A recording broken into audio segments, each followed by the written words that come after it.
Hello दोस्तों, राधे राधे, नमस्ते, प्रणाम दोस्तों। आप लोग कैसे? उम्मीद करते हैं मेरे सभी दोस्त एकदम अच्छे होंगे, स्वस्थ और मस्त होंगे दोस्तों।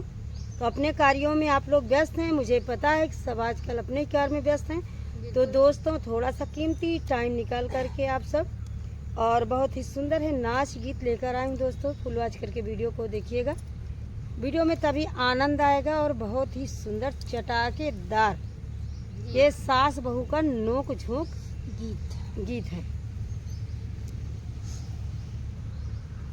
सासु ननदिया बड़ी हो झगड़ी, हमके पानिया घरा मैं गोकुल नगरी, हमके पानिया कभे जाई गोकुल नगरी। अरे सासु ननदिया बड़ी हो झगड़ी, हमके सासु ननदिया बड़ी हो झगड़ी, हमके पानिया कभे जाई गोकुल नगरी, हमके पानिया कभे जाई गोकुल नगरी। वही रे गोकुल मेरा जवा बेटाऊना, वही रे गोकुल मेरा जवा बेटाऊना, वही रे गोकुल मेरा जवा बेटाऊना।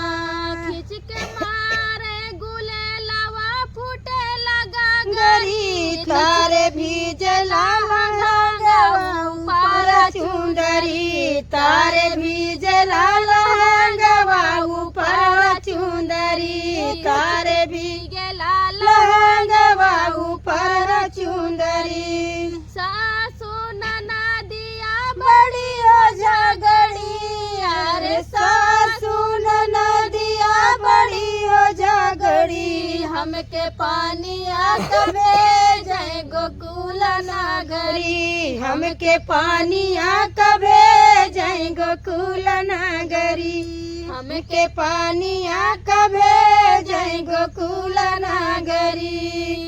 वही रे गोकुल में सोनारा बेटाऊना, वही रे गोकुल में सोनारा बेटाऊना।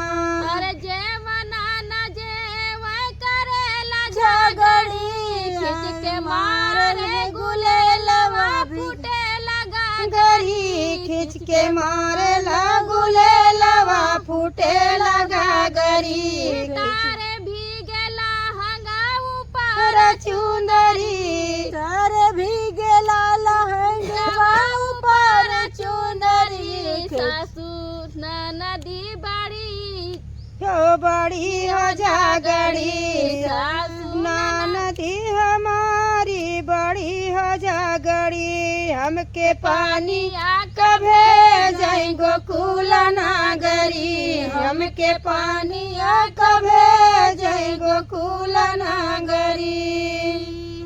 झांझरे गिड़ुआ गंगा जल पानिया, झांझरे गिड़ुआ गंगा हो जल पानिया, पियत करे पियत मारे लाश पानिया पियत की करेला झगड़ी। खिंच के मारे गुले लिया फूटे लगा गरी, खिंच के मारे गुले लिया फूटे होगा गरी। तारे भीजला ऊपर चुंदरी, तारे भी जला लहंगवा ऊपर हो चुंदरी।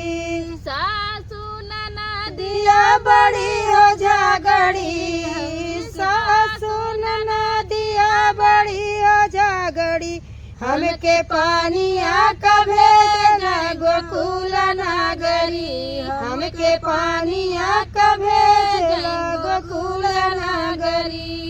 लाइची लवंगवा के बीरवा जोराए, बीरवा जोराए, लाची लवंगिया के भीरवा जराए। बीरवा कुचात की करेला झगड़ा के मारे गुले लवा फूटे लगा गरी, खिंच के मारे गुले लवा फूटे लगा गरी। तारे भीजला ऊपर चुंदरी, तारे भीजे लाल लहंगा ऊपर चुंदरी। यार सासू नदिया बड़ी हो झगड़ी, यार सासू नदिया बड़ी हो झगड़ी। हमसे पानिया कभे जय गोकुल नागरी, हमके पानिया कभे जय गोकुल